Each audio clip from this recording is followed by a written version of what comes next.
On behalf of the colleges and universities behind this conference, the Ramon V. de Rosario College of Business of De La Salle University, the Governor Jose B. Fernandez Ethics Center of Ateneo de Manila University, the Philippine Academy of Management, and Miriam College, I welcome you all to the 8th National Business and Management Conference.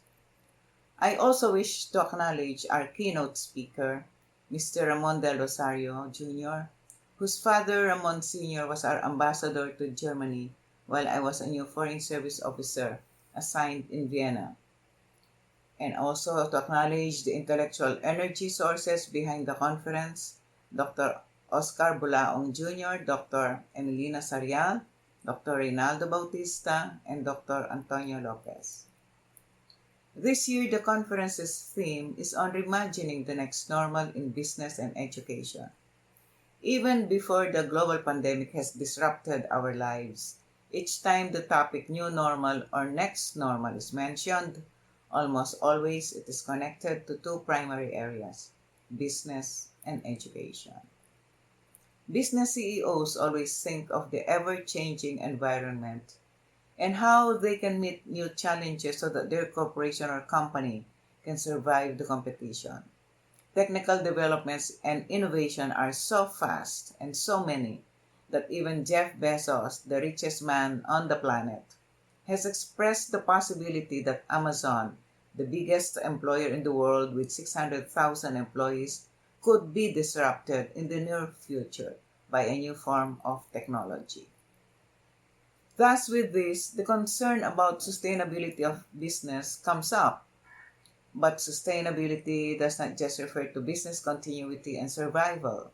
It can also refer to taking care of the Earth's resources through a blue or green-oriented production or services.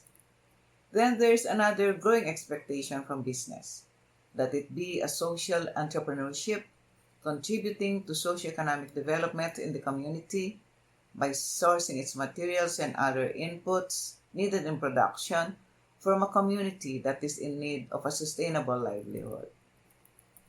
The high social impact expectation is coupled with low environmental impact requirement that demands that production should not be exploitative of the Earth's resources, that it protects the ecology and integrity of creation. High social impact coupled with low environmental impact are two universal objectives that young entrepreneurs and researchers of corporations may consider sinking their research teeth in. In a developing economy like the Philippines, business and education should play a bigger role. It will be the brave-hearted entrepreneurs that will revive the economy flattened by the pandemic.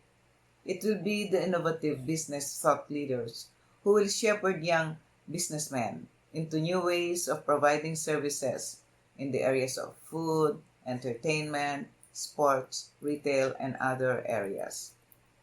But more worrisome, for me at least, is the challenge of providing education, not just during pandemics that are expected to recur more frequently in this century.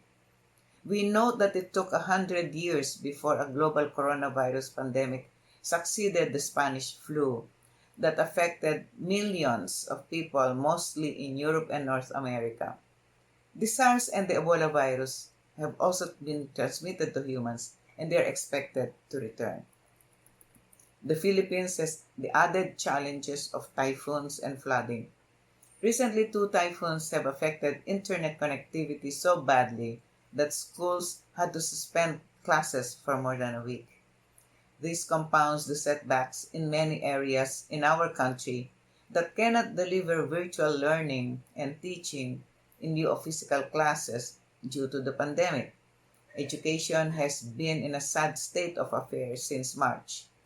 Moving to online learning may be a temporary or a permanent fixture in education, but we know that millions of Filipino students have been left and will continue to be left behind. Medical experts do not expect an easy universal access to vaccines that could take at least 3 to 4 years to cover majority of the Earth's population. Waiting time will be shorter in developed countries, which can produce their own vaccines. And within those 3 to 4 years of intermittent schooling, made worse by lack of internet infrastructure, coherent methodology and content in teaching, exacerbated by the effects of climate change, the Philippines will lose a generation of future leaders and managers in the important fields of science, the arts, business, and education.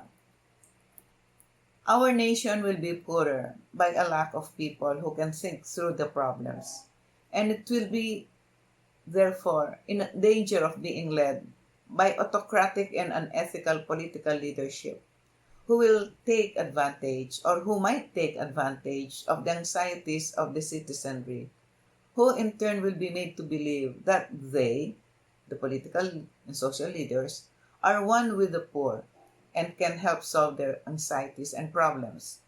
And our nation will be more burdened by the increasing number of poorly educated or uneducated population, while education leaders will have the added challenge of addressing a post-truth reality where truth or falsehood have many shades of gray, dividing the country according to one's version of what is true versus false. So perhaps this conference can come up with good recommendations to avert this national catastrophe. And meanwhile, the Western world marches on in the field of artificial intelligence, rendering obsolete the repetitive labor that developing countries usually provide. This may sound like Cassandra's warning the business and economic community of an impending doom, but unlike the Greeks of old, we do not need a Cassandra to warn us for the first time because we all see these developments around us.